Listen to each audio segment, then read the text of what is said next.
So you've got the narcissist all figured out, and maybe you've even escaped, but you still feel trapped in the endless loop. So you replay the memories, the insults, the manipulation, as if somehow those things hold the answers to your healing. But deep down, you know that's not true. Because deep down, you know that the person who hurt you cannot be the one to help. You are the only one who can get yourself unstuck. But that doesn't mean you have to go it alone. So today I want to share the 5 game-changing practices that have worked for me and so many of my clients to help shift the focus away from the narcissist back to where it belongs. And full disclosure, we are starting at the ground level because it is so important. But trust me, things will heat up quickly from there. And we're going to talk about some things that maybe you've heard before, but after you watch this video till the end, I'm going to bet you're going to have a very different perspective. So stick with me as we go through these 5 habits. So number 1, we need to build on a solid foundation of physical well-being. You're going to be fighting an uphill battle with your emotional well-being if you don't have those physical basics covered. So when you start looking for advice on healing from narcissistic abuse, one of the first things that you're going to see is emotional healing. Right? But the problem with that is that when your life has been completely turned upside down and your self-worth has taken a serious nosedive, it's going to be difficult to want to even take care of yourself, right? You might want to hurry up to the finish line. You might want to skip all the other steps, but unfortunately it doesn't work that way. The mind and body are connected more than we even know. And so during periods of stress, it's so much more important to take care of yourself physically, not just emotionally. And if you need more convincing, just do a quick Google search. Don't take my word for it. There's a fair amount of research out there linking certain micronutrients with mood and brain support. So if you're skipping the whole balanced meal part of self-care and hoping to feel better, you really might be fighting an uphill battle. So take a step back and just make sure you've got this base covered. And if you're struggling with the motivation to make a healthy meal, never mind 3 a day, best advice I have for you from personal experience is to consider looking into a good quality foundational nutritional supplement that will help you just cover those bases. So I can't tell you what's gonna be right for you, but I can tell you what's been working for me recently. It's a supplement by a brand that has generously offered to sponsor this video. So I'm happy to share it with you all here today. And if you've been around for a few years, you know that I don't really do sponsorships often, so I hope that says something. And we do have a lot of powerful stuff to get to, but it's actually the changes I saw in myself when I started taking this supplement that really prompted the idea behind this video. Because I found that in my own life, with a little bit more energy and focus, I'm just able to get more done. So what I'm talking about here is a supplement by the brand AG1, and it has really been a game changer for me. And the top 2 reasons are pretty simple. Number 1 is easy. So you just shake it up and go, and it's really not gritty at all. It literally takes me less than a minute to prepare. And it also contains 75 vitamins and minerals and whole food nutrients. So in my book, it's time well spent, regardless of what else I have going on. So if you think something like this might work for you, check out the link in the description and learn more. And right now they're offering an AG1 welcome pack that includes a year's supply of vitamin D and K2 and 5 travel packets. So it works out to be a pretty good value. Of course, always read labels and make the choice that's best for you. But I do highly encourage you to make sure you have a plan for this solid foundation. And if that plan can include a whole food balanced diet, perfect. But if not, just know that there are other options. There are tons of meal plans that you can sign up for. You can start making your own green smoothies at home. Just whatever you do, just take care of this step in a way that's right for you. All right, so next, let's talk about the self-care power move I almost never hear anyone talk about, and that is honoring your feelings. Now, this might seem scary to some of you who are used to stuffing your feelings down, and that used to be one of my coping mechanisms too, so I can relate. And I know there are some of you who really think you've got this one down, but I urge you to hear me out too, because sometimes, I'm not saying this is what you're doing, but sometimes when we think we're honoring our feelings, we're really just dwelling in them.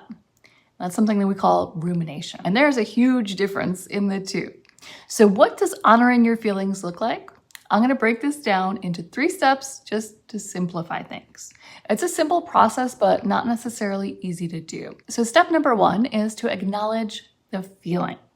Notice what it feels like in your body, and then notice the thoughts that come along with it. Really feel that feeling. And right now we're talking about just the typical feelings that we get. We're not talking about the intense feelings that are too overwhelming for us, right? Those we're going to handle differently. But just in a normal, typical day, you might find that you feel like something angers you, right? Or you feel a little bit sad about something. Maybe you feel a certain physical sensation when you've been left out of something. So it's those feelings that we really just want to allow ourselves to feel. If it feels safe, just allow it to flow through you. So now just imagine someone says something and it makes you feel sad. What does that feel like physically? Is there a knot in your throat, or does it feel like a gut punch? Are your eyes tearing up? So instead of getting lost in the why behind this feeling, focus on the what, as in what exactly is happening within you. And step number 2 is the most difficult. So have a little bit of patience with yourself and try this one out. From here, once you're feeling the feeling, don't take action, at least not right away. Don't try to fix the feeling, and don't follow the thoughts, unless maybe they're tied to good feelings, right? Like if something makes you feel happy, maybe you want to think about it. But in these feelings like sadness or anger that can be a little bit problematic if you follow them, here's where you become a conscious observer. You're not judging and you're not participating. You're just observing. So this might look something like, she said that, and now I'm feeling sad. It does not look like, I'm sad because she always does this and now she's going to leave and then I'm going to be all alone. So I think you might be starting to see where this is going. And this is the ultimate act of self-care, is to honor those feelings, allow them to come up and feel them because they're there for a reason. Even feelings that we think of as undesirable, like anger, it's coming up for a reason. And here's the tricky part. We think we have to figure it out. We think we have to pull on that thread to figure out why it's coming up so that we can address the root cause of why it's coming up. Sometimes that can be true, but usually what we end up doing is following the root cause and then going down a rabbit hole that leaves us ending up feeling worse and worse. So most of the time, and when it feels safe for you, allow yourself to feel those feelings and don't follow them. Just allow them to pass through you. Oftentimes when we have feelings like this, it comes from having been in similar situations before that led to you feeling angry. And it's helpful to be able to evaluate it before taking action, right? So is this real and present in the moment? Is this something that I should be angry about? Is this something that I want to be angry about? There's all kinds of feelings and all kinds of ways that you might want to handle them. But this step here is about just allowing it in, just allowing that feeling to be, to exist, and to feel it in your body. And then the second step is to pause, right? Just, you don't want to act on it right away. You don't want to follow those thoughts down the rabbit hole. You just want to breathe and just let it be. And the third step is really to figure out where you want to go from here. So a lot of times you may find that you can just let that feeling pass. You can let it flow through you and everything's going to be okay. Whereas you may have acted on it before and things didn't quite go so well. Or you may decide that you want to act on it. But really giving yourself that pause is a major act of self-care.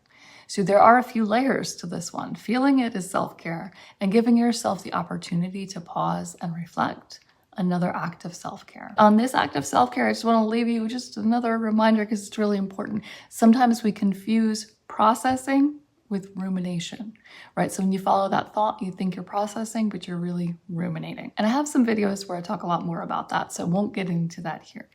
But just make sure you're spending your time productively and you're not just beating yourself up. So the third game-changing act of self-care is going to sound really simple when I say it to you right now. But right now we're going to talk about meditation. And like I promised, we're going to talk about it in a different way than you've probably heard it discussed before. So you've probably heard before that meditation is great for you. I've talked about this too. There have been so many studies about how meditation can help symptoms of things like anxiety and depression. And meditation can also help control those runaway thoughts that lead you to rumination. And that can be really powerful too. So all that stuff is great. And those are all amazing reasons to meditate. And if that were it, I would still say go ahead and do it. But I learned something recently that I want to share with you guys here today. And the reason why we're talking about meditation here is because it's a way for you to connect with your authentic self. And that is something that feels so elusive to so many of us. Even the concept itself is confusing. What is authenticity? And I have so much more to share with you guys on this, especially as it relates to narcissistic abuse. But I'm gonna try and keep it simple for y'all right now, and hopefully it makes sense. So right now we're looking at a chart, and this chart has different labels depending on where you get it from. But it's essentially a vibrational energy chart. And this is used in spirituality to really give you an idea of where these emotions fall on the scale of vibrational energy. So when we look at a chart like this, we think, okay, the top of it, you see things like peace, love, and enlightenment. And you naturally compare yourself and you think, well, where am I? Right?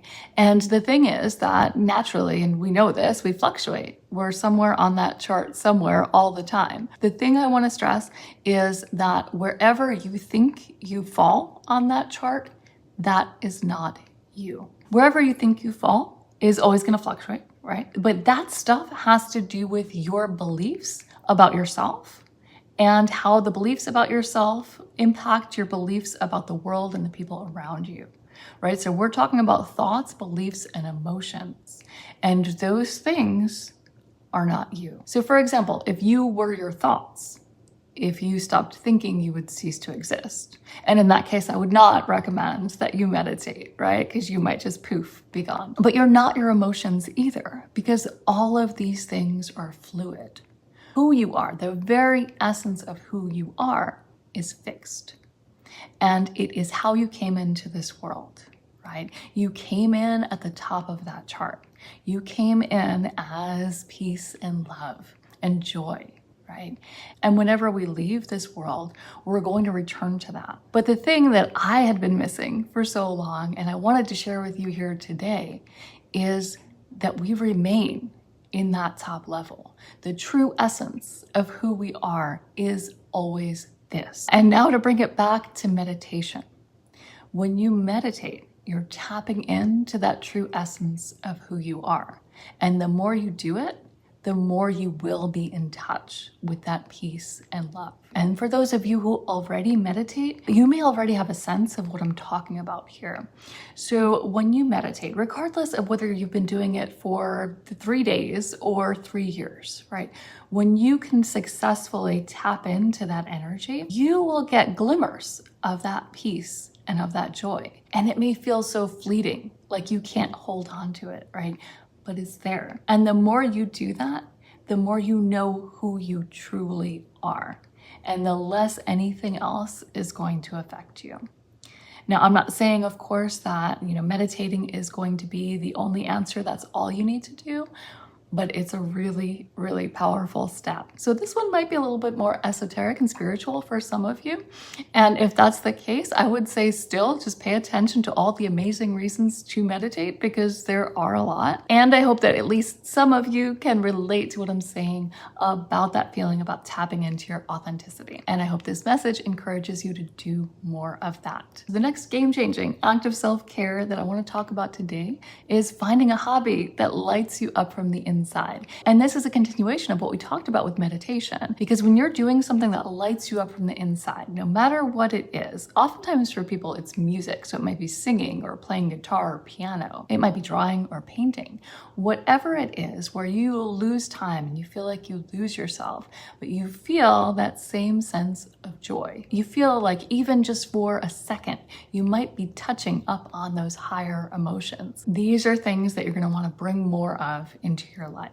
Because when you're in that flow state, you are tapping in again to your authenticity. And if you already have something that helps you tap into your authenticity, let's take it one step further. And again, take a chapter from number 2 on this list and truly allow yourself to feel that feeling with intention. Allow it to fill you up and practice gratitude for that feeling for as long as it lasts. So don't try to force it or control it. Just appreciate it and make more time in your life for the things that bring it on. And there is no self-care or self-love practice that you can do that is more powerful than tapping into that authenticity. All right, so now let's bring us back to earth and talk about something that is really important in this real world, and that is getting clear on your boundaries. So up until now, a lot of what we talked about is that mind-body connection. So we've talked about getting your nutrition and exercise right. We've talked about meditation, getting into flow state, feeling your feelings. And now it might seem like we're talking about something that kind of goes astray. But again, like I promised, we're talking about things in a different way here today. So this act of self-care is about recognizing when you need to set boundaries. And that has to do with paying attention to what's going on in your body. Because when your boundaries are being trampled, you're going to feel it in your body.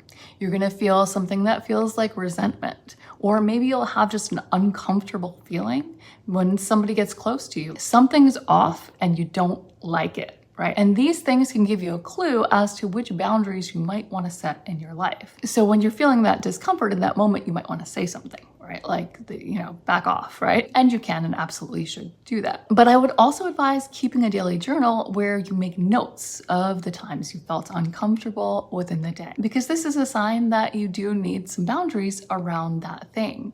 And usually we have patterns around these things. So usually it's not just a one-off thing that's making you uncomfortable.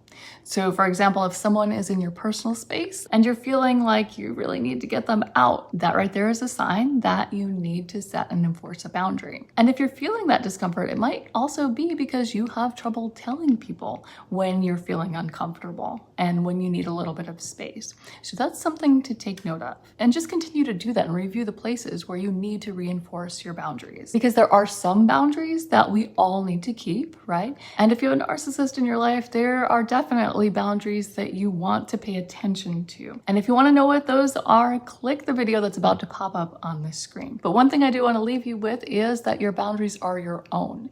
So if something makes you personally uncomfortable, you have every right to set a boundary around that. Again, pay attention to that mind-body connection and it'll tell you everything you need to know. So if you want to learn more about setting boundaries with a narcissist, go ahead and click the video that just popped up on the screen. And if you haven't liked this video yet, give it a like before you go. And I'll see you next time.